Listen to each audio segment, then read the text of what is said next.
ওং নমঃ ভগবতে বাসুদেবায়। শ্রীমদ্ ভগবদ্গীতা সপ্তদশ অধ্যায় শ্রদ্ধাত্রয় বিভাগ যোগ। হরে কৃষ্ণ। আজ আমরা 4 নম্বর শ্লোকটি শুনব।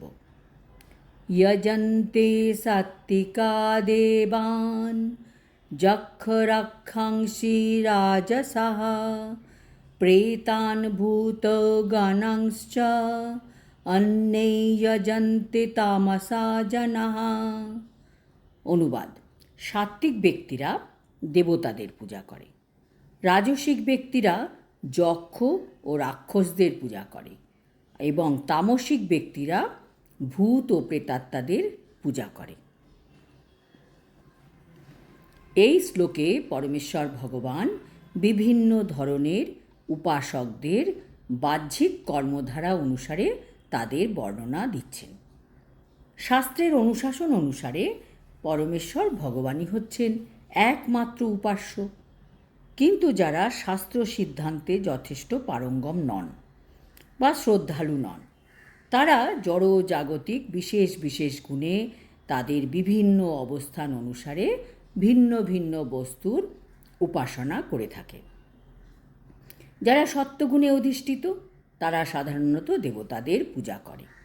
এই সমস্ত দেবতারা হচ্ছেন ব্রহ্মা, শিব, ইন্দ্র, চন্দ্র, সূর্য আদি। এই রকম অনেক দেবদেবী আছেন যারা সত্যগুণে অধিষ্ঠিত। তারা কোনো বিশেষ উদ্দেশ্য সাধনের জন্য কোনো বিশেষ দেবতার পূজা করে। তেমনি যারা রজগুণে অধিষ্ঠিত তারা যক্ষ, রাক্ষস এইসব আদির পূজা করে। দ্বিতীয় বিশ্বযুদ্ধের সময় কলকাতায় কোনো এক ব্যক্তি হিটলারের পূজা করতে শুরু করে, কারণ দ্বিতীয় বিশ্বযুদ্ধের কল্যাণে সে কালোবাজারি করে অনেক অর্থ উপার্জন করতে পেরেছিল। তেমনি যারা রজ বা তমগুণে আচ্ছন্ন তারা সাধারণত কোনো শক্তিশালী মানুষকে ভগবান বলে নির্ধারণ করে।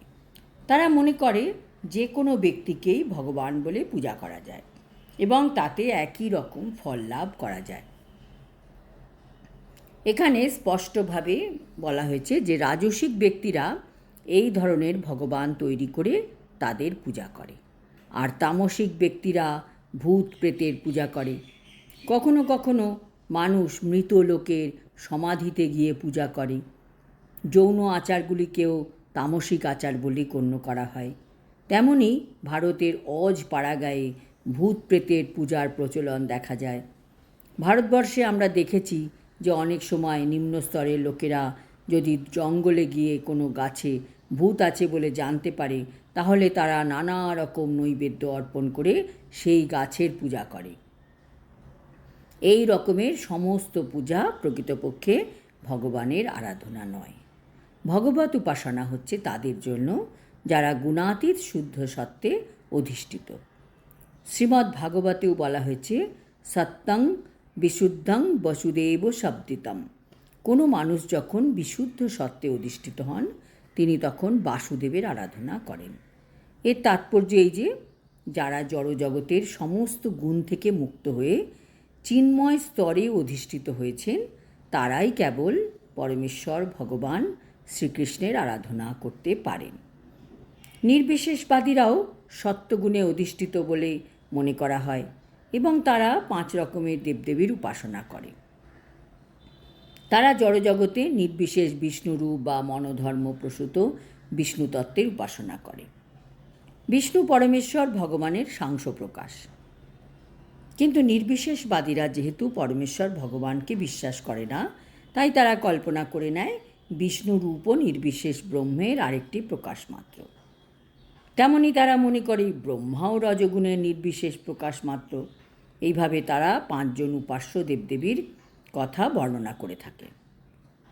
কিন্তু যেহেতু তারা মনে করে যে পরম তত্ত্ব হচ্ছে নির্বিশেষ ব্রহ্ম, তাই পরিণামে তারা সব উপাস্য বস্তুকে পরিত্যাগ করে। সিদ্ধান্ত হচ্ছে যে জড় প্রকৃতির বিভিন্ন গুণের বৈশিষ্ট্যগুলি গুণাতীত ব্যক্তির সঙ্গের মাধ্যমে পরিশুদ্ধ হতে পারে। আজ এই পর্যন্ত।